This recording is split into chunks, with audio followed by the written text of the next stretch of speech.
दर्पण दिन आहे. 6 जानेवारीला आपण बाळशास्त्रींच्या जयंतीच्या निमित्तानं हा दर्पण दिन साजरा करतो. प्रास्ताविक करत असताना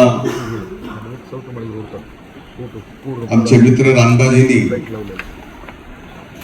काही वस्तुस्थिती इथं मांडली, पण त्याच्या पलीकडं आजचा एक असा दिवस असा असतो, 365 दिवसापैकी 364 दिवस हे पत्रकारांचे असतात.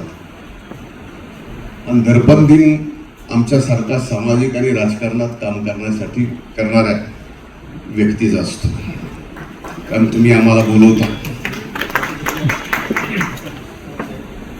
364 दिवस तुम्ही आम्हाला बोलवत नाहीत, पण जे काय ठोकायचं ते ठोकून काढता.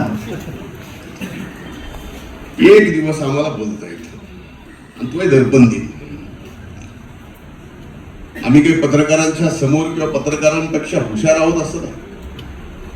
माझा म्हणण्याचा उद्देश एवढाच आहे की 364 दिवस तुम्ही आम्हाला आरसा दाखवता आणि 6 तारखेला बाळशास्त्रीच्या जयंतीच्या निमित्तानं दर्पण दिनाच्या दिवशी आम्ही तुम्हाला आरसा दाखवतो. याच्या पलीकडे दुसरं काही मला म्हणायचं नाही.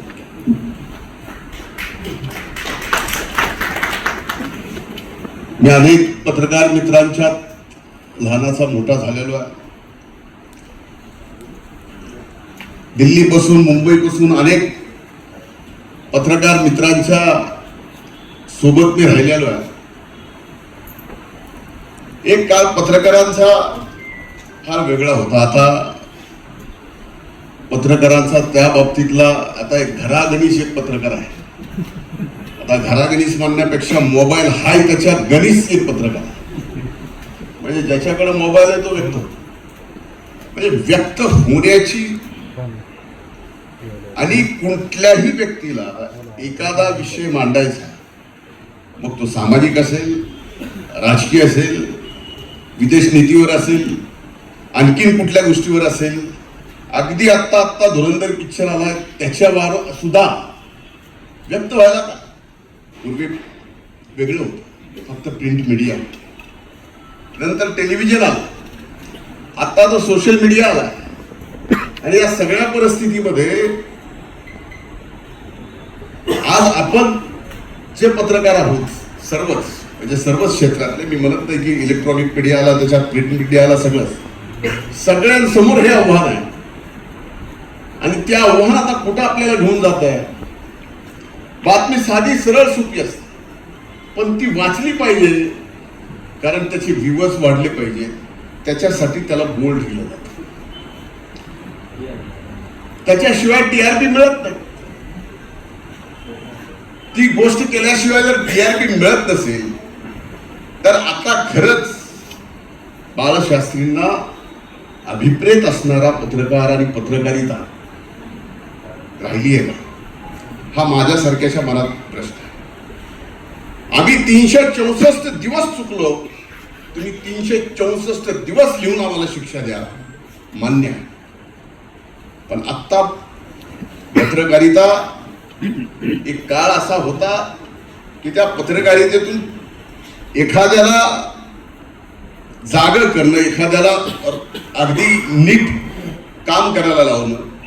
पण आता फक्त पत्रकारिता एखादा विषय सापडला, त्या विषयात तसं पाहिलं तर काहीच नसतं, पण बोल्ड एकदम बातमी आणि त्या बातमीवर लगेच खाली विबस, त्या सगळ्या गोष्टी आपण बघितल्या. म्हणजे फार चांगलं उदाहरण दिलं रामबाजींनी की एका बातमीमध्ये 3 विषय 3 मुद्दे घेतले. मग ते मुद्दे बस स्टँडचे असतील, ते मुद्दा मेरू पर्वताचा असेल, असे मुद्दे एकत्र घेणं आणि लिहिणं. आता ज्याचा त्याचा भाग आहे की त्याला आता 3 विषय एकातच घ्यायचे असतील तर त्यांनी घेतले. पण मी आपल्याला नक्कीच सांगतो की आपल्या सर्वांच्या समोर फार मोठे आव्हान आहेत. म्हणजे प्रिंट मीडिया असो, इलेक्ट्रॉनिक मीडिया असो. इलेक्ट्रॉनिक मीडियाला तर फार मोठे आव्हान आहेत. मला माहिती आहे इलेक्ट्रॉनिक मीडियाची एकूणच आर्थिक परिस्थिती सगळ्या चॅनलची कशी चाललेली आहे, मराठी चॅनल्सची.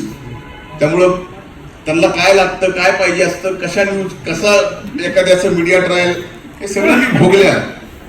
म्हणजे चांगले भोगले पत्रकारांनी केलेलं आणि दोष नसताना आपल्याला भोगाव पण लागले, त्याच्या बाबतीत माझं काही दुमत नाही.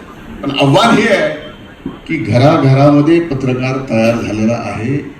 घराघरामध्ये पत्रकार नुसता तयार नाही झाला, आता तो पॉडकास्ट चालू झाला. आता पॉडकास्ट हे तरी फार पुढे आहे. युट्यूबचे अनेक न्यूज चॅनल चालू झाले. त्याला रजिस्ट्रेशन करायचंय, कुणाला विचारायचं नाही, काय नाही, बातमीत काय लिहिलंय तुम्हाला मर्यादा. पत्रकारिता म्हणजे एक असा विषय आहे की पत्रकारितेमध्ये 2 जणांच्या बाबतीमध्ये यांनी याला असं सांगितलं त्याची बातमी होऊ शकते, पण यांनी याला असं सांगितल्याचं मी ऐकलं आणि त्याची बातमी मात्र होत नाही. पण आता ते राहिलं नाही. आणि कुणी लिहिलंय,